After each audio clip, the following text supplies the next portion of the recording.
A little bit cool and rainy maybe this weekend. Well, that is not a problem, Ben, because our TCL movie guy is here to tell us about 3 movies that we can watch and do not need to leave our couch to do it. I'm so glad he's here, and also you guys have to check this out. He sat down with the cast of the new Netflix movie, The Good Nurse, so take a look at this first.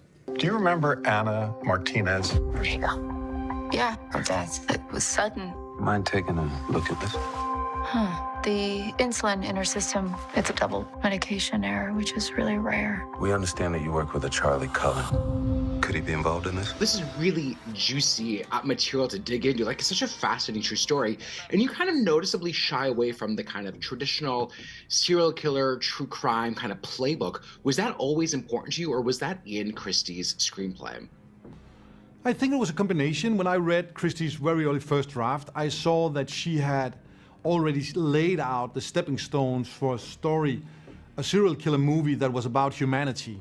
And my job with her became to clean the screenplay and the material from all references to other thrillers and serial killer movies, and instead only make references to reality. What did you learn about that profession that maybe stood out? Because nurses just never get the recognition that they deserve. They are such heroes in life. Yeah. Absolutely. We spent, we filmed this right at the end of the pandemic. And I know we were all going outside and clapping and at 7 p.m. to honor them and acknowledge them. But really, the reality of the situation is they're understaffed, they're underpaid, they're underappreciated.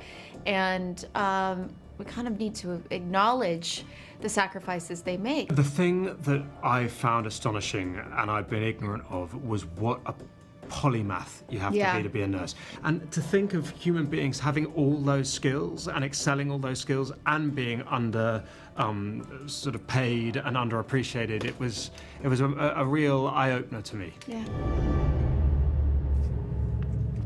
Paul McGuire-Grimes, Hello. it's good to see you. Great to How be about here. that interview? That's great. I love talking to Jessica Chastain and Eddie Redmayne. So great. And they're both so good in this movie. So if you didn't catch it, Jessica Chastain plays a single mom, a night nurse, who finds out that her new co-worker, Charles Cullen, played by Eddie Redmayne, has been killing patients across the state. So he's under investigation. She's like, this is my new best friend, and he's been helping me at home. And now I potentially have to turn him in and get him on tape. So based on a very true story, he is now in prison, not to give away the ending, but that's not really based on a true story. Based on she's like, I didn't even know it, but as you're watching this movie, I cannot believe this is true. But the movie isn't necessarily about the crime itself, but their friendship together and the empathy that they had for just where they were at in life and the broken systems that they were both in, both professionally and personally. Well, I think that you think about putting yourself in her shoes. You have a friend that is new. It's kind of this new relationship, and you feel like you trust this person. Then you find out this other dark side. Right. I think we can all, at least in some regard, a little bit, kind of translate that to your own life. Right. Is this really what do I do in this situation? Right. I'm conflicted. Yeah, she's like, I have to save all these other patients before he gets to them. But it's also she talked about how she saw 2 very different, the killer was not the friend that she knew, and she saw this person as 2 very different people. All right. Sometimes both things can be true. Mm-hmm. Yeah.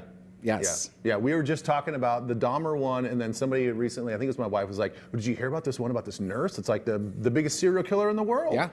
I mean, the number of patients that he killed is fascinating. Incredible. It's kind of a slow burn. I mean, it's not a grisly true crime movie. Just know that. Yeah. All right. Take it step. 3 out of 5 for The Good Nurse. That's pretty good. Yeah. I like it. Obviously, I think the cast that'll bring me in. Yeah. They're both great. so good too in it. Yeah.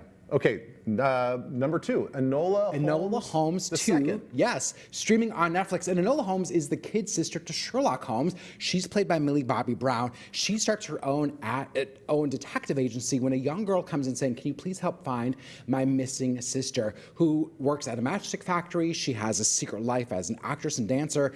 And Millie, the Enola character, this case becomes so big, and she realizes that Sherlock is also working on part of this to her brother. So it's kind of like this kind of sibling rivalry trying to take on this case. But feels very relevant to today. I love this character of Enola. She's empowering, she's brave, she helps kids, I think, kind of look at something in a different way. It's a really great franchise for teens. When you watch it, do you see Eleven? No. She's so good at differentiating Eleven from this character, and that's what Millie does so well. There's humor to it. It still has those kind of hallmark Sherlock characters, but she's just so like spunky and has so much personality as Enola. You just love her. You see how she solves this case like play out on screen. It's a lot of fun. Okay. And then Henry Cavill plays Sherlock Holmes. Oh, he does? Yes. Oh. Superman, Sherlock Holmes. Superman, Sherlock Holmes, no big deal. Right, yeah.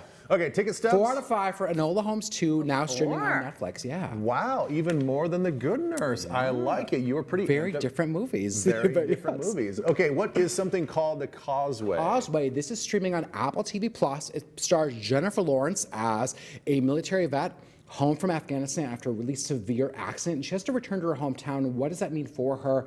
And what happens when she meets this mechanic played by Brian Tyree Henry and this kind of new friendship they both need without really understanding in order for them to kind of move on in life and start over again.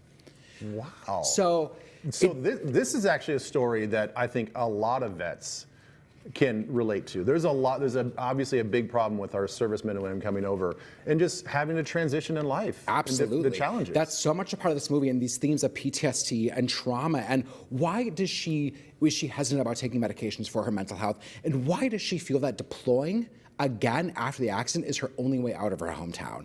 So there's just a lot of conversations about how do they move on after this.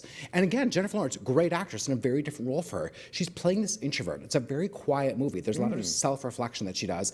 Very different than Hunger Games, Silver Linings Playbook. It's not a physically or mentally challenging role that we've seen from her before. Really great. And Brian Tyree Henry. If you saw Eternals at Beale Street Could Talk, so good in this too.